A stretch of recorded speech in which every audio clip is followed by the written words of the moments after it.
Welcome to my KS5 informative channel. ಏನಾದರೂ ನನ್ನ ಚಾನಲ್ನ ಸಬ್ಸ್ಕ್ರೈಬ್ ಮಾಡದೆ ನೋಡ್ತಾ ಇದ್ದರೆ ಪ್ಲೀಸ್ ಒಂದು ಸಬ್ಸ್ಕ್ರೈಬ್ ಮಾಡ್ಕೊಳ್ಳಿ. ನಿಮಗೆ ಗೋಬಿ ಮಂಚೂರಿ ತಿನ್ನಬೇಕು ಅನಿಸಿದ್ರೆ ಇವಾಗಂತೂ ಹೊರಗಡೆ ಸಿಗೋದಿಲ್ಲ, ಮನೆಯಲ್ಲಿ ಮಾಡ್ಕೊಬೋದು. ಎಷ್ಟು ಸುಲಭವಾಗಿರುತ್ತೆ ಗೊತ್ತಾ ಇದನ್ನು ಮಾಡೋದಕ್ಕೆ. ಒಂದು ಸ್ವಲ್ಪ ಬಿಸಿ ನೀರಿಗೆ ನಾವು ಗೋಬಿನ ಹಾಕ್ಕೊಬೇಕು, ಅದಕ್ಕೆ ಅರಿಶಿನ ಹಾಕಿ ಉಪ್ಪನ್ನ ಹಾಕಿ ನೀಟಾಗಿ ಕ್ಲೀನ್ ಮಾಡಿ ಎತ್ತಿಟ್ಕೊಂಡ್ಬಿಡಬೇಕು. ಅದಕ್ಕೆ ನಾವು 1.5 ಟೀ ಸ್ಪೂನ್ ಆಗುವಷ್ಟು ಕಾರ್ನ್ಫ್ಲವರ್, 2 ಟೀ ಸ್ಪೂನ್ ಆಗುವಷ್ಟು ಅಕ್ಕಿ ಹಿಟ್ಟನ್ನ ಹಾಕ್ಕೊಬೇಕು.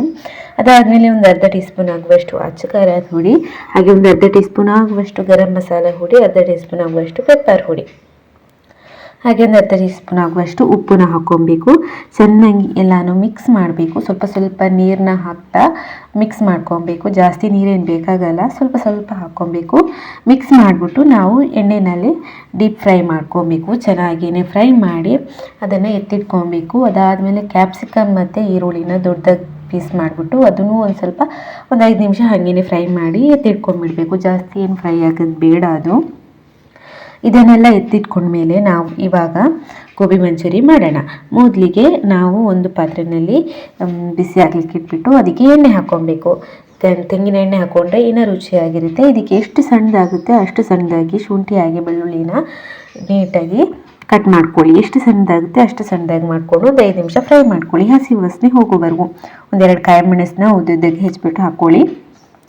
ಅದಾದಮೇಲೆ ಒಂದು ಈರುಳ್ಳಿನ ಸಣ್ಣದಾಗಿ ಹೆಚ್ಚಿಬಿಟ್ಟು ಎಷ್ಟು ಸಣ್ಣದಾಗುತ್ತೋ ಅಷ್ಟು ಅದಕ್ಕೆ ಸ್ವಲ್ಪ ಕಸೂರಿ ಮೇಥಿ, ಹಾಗೆ 1 ಟೀ ಸ್ಪೂನ್ ಆಗುವಷ್ಟು ಗ್ರೀನ್ ಚಿಲ್ಲಿ ಸಾಸ್, ಹಾಗೆಯೇ ಟೊಮೆಟೊ ಸಾಸ್, ಹಾಗೆಯೇ ಸೋಯಾ ಸಾಸ್ ಎಷ್ಟನ್ನು ಹಾಕ್ಕೊಬೇಕು. ಹಾಕ್ಕೊಂಡು ನೀಟಾಗಿ ಒಂದ್ಸಲ ಮಿಕ್ಸ್ ಮಾಡಿಕೊಂಡು ಇದಕ್ಕೆ 1-2 ಟೀ ಸ್ಪೂನ್ ಆಗುವಷ್ಟು ಕಾರ್ನ್ಫ್ಲವರ್ ನೀರನ್ನ ಸೇರಿಸ್ಕೊಬೇಕು.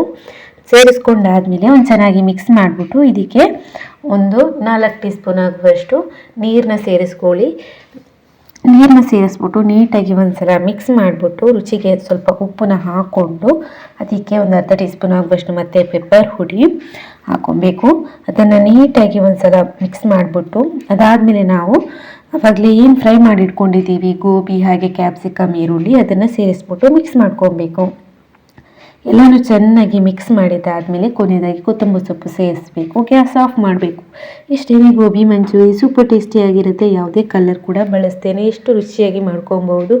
ನೀವು ಮನೆಯಲ್ಲಿ ಟ್ರೈ ಮಾಡಿ ಇಷ್ಟಪಟ್ಟು ತಿನ್ನಿ, ಏನೂ ಪ್ರಾಬ್ಲಮ್ ಇಲ್ಲ, ಹೆಲ್ದಿಯಾಗಿರುತ್ತೆ. ನೀವು ಮನೆಯಲ್ಲಿ ಒಂದ್ಸಲ ಟ್ರೈ ಮಾಡಿ.